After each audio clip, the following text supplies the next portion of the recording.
히말라야의 깊은 품속, 인도와 중국이라는 두 거대한 문명 사이에 끼인 이 광대한 산악국가는 많은 사람들에게 자주 오해받고 있습니다. 구름 위에 떠 있는 신비로운 사원, 세상에서 가장 행복한 사람들이 사는 지상낙원, 그리고 현대 문명의 때가 타지 않은 마지막 샹그릴라라는 수식어는 오랫동안 이 나라를 수식해왔습니다.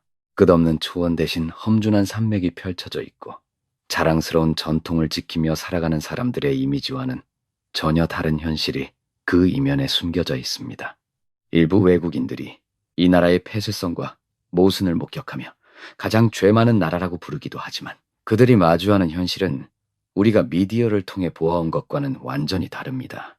알코올 의존, 빈곤, 어려운 도시 생활부터 급속한 현대화 속에서 전통적인 가치를 완강히 지키고 있는 것까지 이 대립은 이곳 사람들의 일상을 복잡하게 형성하고 있습니다. 이제 우리는 알려지지 않은 공동체에 깊이 들어가 현지인들의 이야기를 직접 듣고 대부분의 여행자가 결코 보지 못하는 생생한 진실을 기록하고자 합니다. 극단적인 고립과 자원 부족, 그리고 세계와의 거대한 압력과 싸우면서도 자연과의 깊은 영적 연결을 지켜내고 있는 이 사회의 내밀한 풍경을 들여다보는 일은 결코 간단하지 않습니다. 그러나 그 한편으로 아직 우리가 발견해야 할 진실들이 너무나 많이 남아 있습니다. 불교의 깊은 가르침이 국가 운영의 근간이 되는 이곳에서 가장 먼저 마주하게 되는 충격적인 사실은 역설적이게도 알코올과 관련된 문제입니다. 살생을 금하고 마음의 평온을 강조하는 교리와는 달리 부탄의 알코올 소비량은 주변국들에 비해 상당히 높은 편에 속합니다. 시골 마을의 작은 집들에서는 아라라고 불리는 전통 증류주가 매일같이 빚어지고 있으며 이는 단순한 기호품을 넘어 신에게 바치는 제물이자 손님을 맞이하는 필수적인 예의로 통용됩니다. 그러나 이러한 문화적 전통은 현대에 들어와 심각한 사회적 질병으로 변질되었습니다.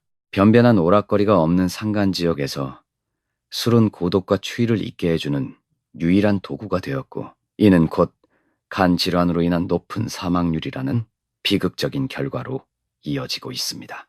병원을 찾는 환자들의 상당수가 술로 인한 합병증을 앓고 있다는 사실은 행복이라는 단어 뒤에 가려진 이 나라의 고통스러운 단면을 보여줍니다. 전통적인 주조 방식이 현대의 무분별한 소비와 결합하면서 생겨난 이 모순은 종교적 이상과 인간적 나약함 사이에 깊은 간극을 드러내고 있습니다. 더욱 놀라운 것은 이 나라가 세계 최초로 담배 판매를 전면 금지한 국가임에도 불구하고 암시장이 활발하게 돌아가고 있다는 점입니다. 정부는 국민의 건강과 불교적 정결함을 지키기 위해 강력한 금연 정책을 시행하고 있지만 이는 오히려 국경을 넘어 유입되는 밀수품의 가격을 폭등시켰고 많은 젊은이를 범죄의 문턱으로 내몰았습니다. 담배 한 갑을 구하기 위해 한 달치 월급의 상당 부분을 지불해야 하는 기묘한 현실 속에서 사람들은 법을 어기며 연기를 내뿜는 행위를 일종의 저항이나 해방으로 여기기도 합니다. 깨끗한 공기와 건강한 신체를 국가가 강요하는 과정에서 발생하는 개인의 자유와 국가적 통제 사이의 마찰은 이곳이 단순한 낙원이 아니라 고도의 통제 사회임을 시사합니다. 금지와 욕망이 충돌하는 지하 경제의 현장은 관광객들이 사진 속에 담는 평화로운 사원의 풍경과는 대조적인 긴장감을 자아냅니다. 부탄의 수도 팀푸는 세계에서 유일하게 신호등이 없는 수도로 알려져 있지만 그 거리에서 느껴지는 역동성은 예상보다 훨씬 혼란스럽습니다. 과거에는 자동차보다 말이 더 흔했던 이곳에 급격히 차량이 늘어나면서 교통체증은 일상이 되었고 매연은 히말라야의 청정 공기를 위협하고 있습니다. 흥미로운 점은 신호등 대신 제복을 입은 경찰관이 수신호로 차량을 통제한다는 사실인데 이는 기계적인 효율성보다 인간적인 연결을 중시한다는 정부의 철학을 반영합니다. 하지만 늘어나는 차량과 부족한 인프라 사이에서 발생하는 비효율은 도시 생활의 피로도를 높이고 있습니다.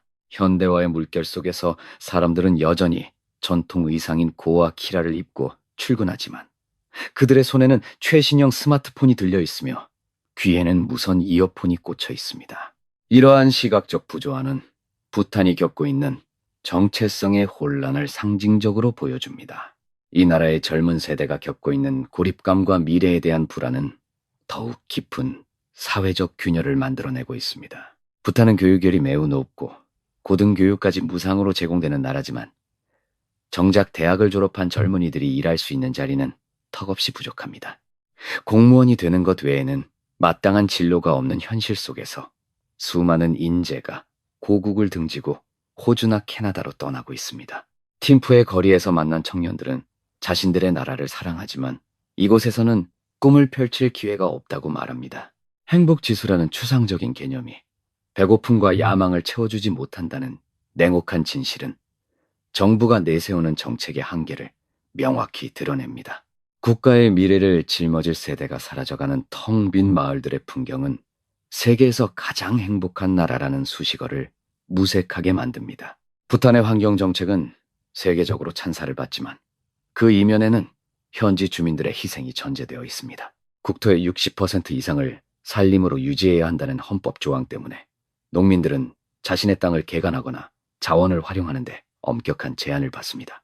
야생동물 보호구역이 확대되면서 멧돼지나 호랑이가 민가로 내려와 가축을 죽이고 농작물을 망치는 일이 빈번해졌지만 불교적 가치관에 따라 살생이 금지된 이들은 그저 바라볼 수밖에 없는 처지입니다. 자연을 보호하기 위해 인간의 생존권이 위협받는 이 역설적인 상황은 환경 보존의 이상과 현실적인 삶의 투쟁 사이에서 발생하는 갈등을 보여줍니다.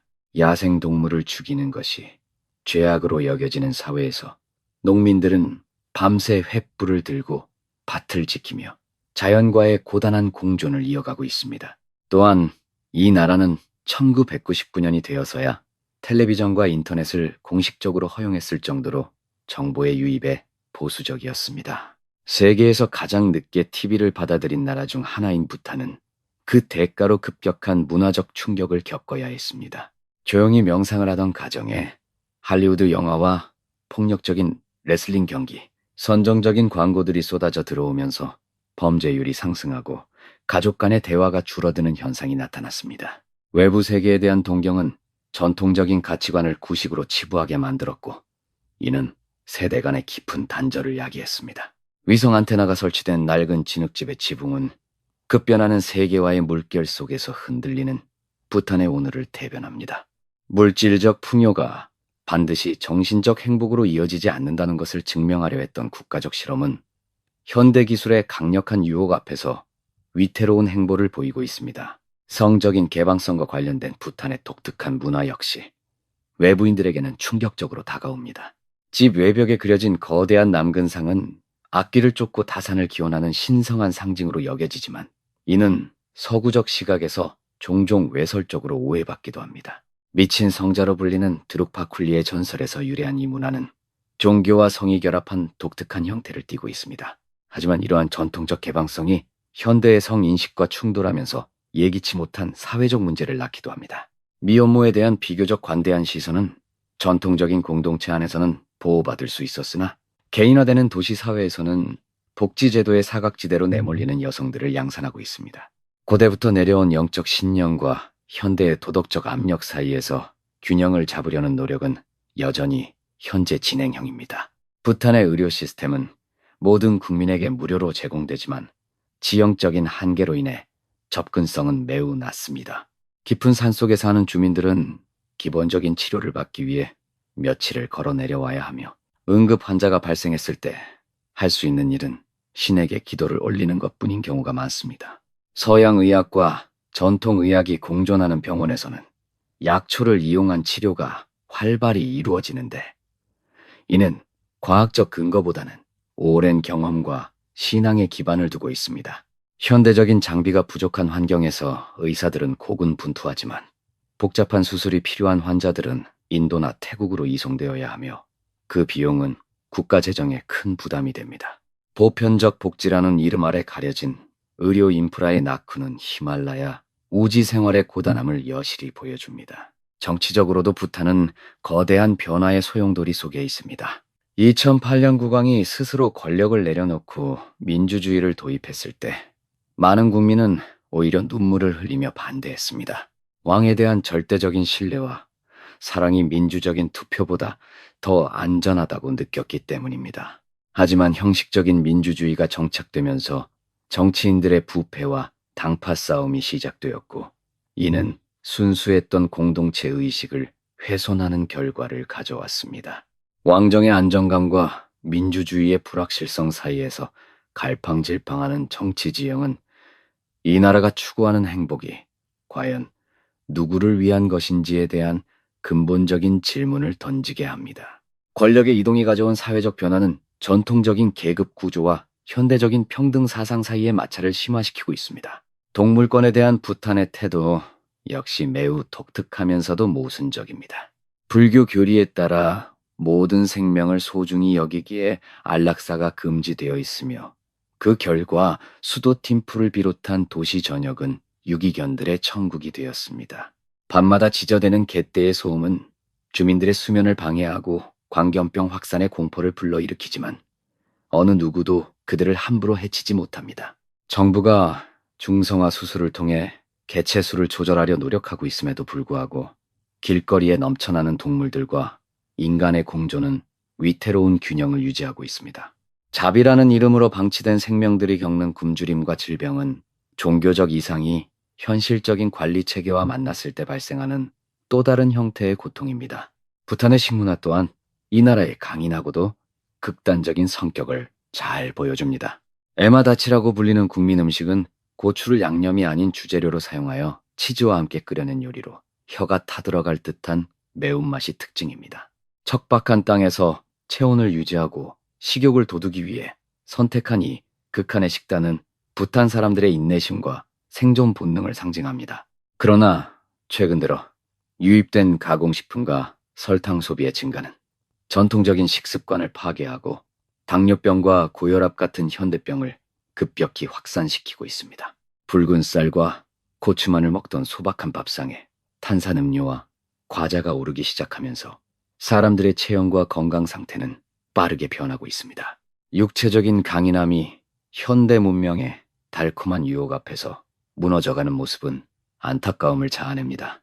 부탄을 방문하는 여행자들에게 부과되는 고액의 지속가능 발전 분담금은 이 나라를 지구상에서 가장 여행하기 어려운 곳 중 하나로 만듭니다. 하루에 수백 달러에 달하는 비용을 지불해야만 입국할 수 있는 이 정책은 저가 대중 관광으로부터 환경과 문화를 보호하기 위한 고육지책입니다. 하지만 이로 인해 부탄은 부유한 서구인들만이 누릴 수 있는 특권적인 여행지가 되었고, 정작 이웃나라의 가난한 순례자들은 성지를 방문하는 데 어려움을 겪고 있습니다. 관광업을 통한 경제적 이득과 문화 보존이라는 두 마리 토끼를 잡으려는 정부의 전략은 의도치 않게 국가 간의 장벽을 높이고 부탄을 더욱 고립된 섬으로 만들고 있습니다. 돈으로 환산된 행복의 문턱은 이 나라가 지향하는 평등의 가치와 충돌하며 묘한 이질감을 선사합니다. 전통 건축 양식을 고수해야 한다는 엄격한 규제는 부탄의 도시 풍경을 아름답게 유지해주지만 그 안에서 살아가는 사람들에게는 막대한 비용과 불편을 초래합니다. 현대적인 콘크리트 건물을 짓더라도 외관은 반드시 전통적인 목조 문양과 지붕 모양을 갖추어야 하며, 이를 어길 시 강력한 처벌이 따릅니다. 이는 국가의 미관을 지키는 데는 효과적일지 몰라도 건축 비용을 상승시켜 서민들의 내 집 마련 꿈을 더욱 멀게 만듭니다. 화려한 단청 뒤에 숨겨진 낡고 비좁은 실내 공간은 전통이라는 이름의 굴레가 개인의 삶의 질을 어떻게 제약할 수 있는지를 보여줍니다. 겉모습은 17세기에 머물러 있지만 속모습은 21세기를 살고 싶어하는 거주자들의 갈등은 부탄의 모든 건축물에 깊게 새겨져 있습니다. 과거 부탄에서 일어났던 민족 정체성 정화 작업과 그로 인한 난민 문제는 이 평화로운 나라가 가진 가장 어두운 비밀 중 하나입니다. 1990년대 초 일국가 일민족 원칙을 강화하는 과정에서 네팔계 주민 수십만 명이 강제로 추방되거나 박해를 받아 네팔의 난민 수용소로 떠나야 했습니다. 세계가 부탄의 행복지수에 열광할 때 쫓겨난 이들은 자신들의 고향을 그리워하며 눈물을 흘렸습니다. 현재까지도 이 문제는 완전히 해결되지 않았으며 부탄 내부에서도 금기시되는 주제로 남아 있습니다. 소수자의 희생 위에 세워진 국가적 단결이 과연 진정한 행복인지에 대한 의문은 부탄이 마주해야 할 가장 무거운 역사적 숙제입니다. 인권의 사각지대에서 고통받았던 이들의 목소리는 히말라야의 강한 바람 소리에 묻혀 여전히 공허하게 울려 퍼지고 있습니다. 부탄의 교육 현장에서는 매일 아침 명상과 기도로 하루를 시작합니다. 학생들은 서구의 지식뿐만 아니라 전통적인 도덕과 윤리를 최우선으로 배웁니다. 하지만 학교 밖으로 나오는 순간 그들이 직면하는 것은 치열한 경쟁과 물질 중심의 세계입니다. 교실 안에서의 평화와 교실 밖의 냉혹한 현실 사이에 괴리는 학생들에게 극심한 스트레스를 안겨줍니다. 부탄의 자살률이 생각보다 높다는 통계는 이러한 정신적 압박이 한계치에 다다랐음을 시사합니다. 행복을 가르치는 학교에서 오히려 불행을 느끼는 아이들이 늘어나는 현실은 교육 시스템의 근본적인 재검토를 요구하고 있습니다. 지혜와 자비를 가르치는 고대의 학문이 현대의 성과주의와 만났을 때 발생하는 파열음은 부탄의 미래를 불안하게 만듭니다. 수도 팀푸의 밤은 화려한 네온사인 대신 쏟아지는 별빛으로 가득하지만 그 어둠 속에서는 은밀한 변화가 일어나고 있습니다. 최근 늘어나고 있는 마약 밀매와 중독 문제는 부탄 사회를 충격에 빠뜨렸습니다.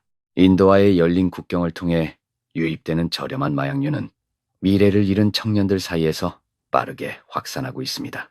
정부는 엄격한 처벌과 재활 프로그램을 병행하고 있지만 한 번 시작된 타락의 고리를 끊어내기에는 역부족입니다. 평화롭고 순수했던 공동체가 외부의 악습에 물들어가는 과정은 보는 이들로 하여금 깊은 탄식을 자아내게 합니다. 신성한 사원의 그림자 아래서 마약을 거래하는 청년들의 모습은 부탄이 더 이상 외부 세계로부터 안전한 성역이 아님을 증명합니다. 우리는 흔히 부탄을 행복의 대명사로 부르지만 그 행복은 거저 얻어진 것이 아니며 완전한 것도 아닙니다. 그것은 혹독한 자연환경과 지리적 고립, 그리고 거대 열강들 사이에서 살아남기 위해 선택한 처절한 생존 전략의 결과물입니다. 부탄 사람들은 자신들의 전통을 지키기 위해 많은 것을 포기해왔으며 지금도 현대화라는 거대한 파도 앞에서 자신들의 영혼을 지키기 위해 사투를 벌이고 있습니다. 이 나라를 단순히 가장 죄 많은 나라 혹은 가장 행복한 나라라는 극단적인 잣대로 평가하는 것은 이곳의 진실을 왜곡하는 일일 것입니다. 부탄은 그저 우리와 마찬가지로 더 나은 미래를 꿈꾸며 갈등하고 방황하는 사람들이 사는 역동적인 사회일 뿐입니다. 그들의 일상 속에는 깊은 영성에서 우러나오는 평온함과 동시에 현대 사회가 겪는 모든 고통이 공존하고 있습니다. 히말라야의 찬바람 속에서도 미소를 잃지 않는 아이들의 눈망울과 주름진 손으로 마니차를 돌리는 노인의 뒷모습에서 우리는 여전히 희망을 발견합니다. 전통과 현대의 아슬아슬한 줄타기 속에서도 자신들의 뿌리를 잊지 않으려는 그들의 노력은 우리에게 진정한 삶의 가치가 무엇인지 다시 한번 생각해보게 만듭니다. 오늘 우리가 함께 살펴본 부탄의 생생한 진실은 어쩌면 화려한 여행 잡지 속 모습보다 훨씬 더 인간적이고 아름다운 것일지도 모릅니다. 이곳의 이야기가 여러분에게 어떤 의미로 다가갔는지 궁금합니다. 보이지 않는 곳에서 묵묵히 자신들의 삶을 읽어나가는 부탄 사람들의 진심이 전달되었기를 바랍니다. 이 다큐멘터리가 유익하셨다면 좋아요와 구독을 부탁드리며 다음에는 어떤 나라에 숨겨진 이야기가 궁금하신지 댓글로 남겨주세요. 히말라야의 깊은 계곡을 넘어 우리가 마주한 진실은 여기서 끝이 아니며 세상의 모든 숨겨진 공동체를 향한 우리의 여정은 계속될 것입니다. 여러분의 소중한 의견이 다음 여행의 길잡이가 됩니다. 감사합니다. 구름 위의 왕국, 부탄에서 기록한 진실의 조각들을 마음에 담아주시길 바랍니다.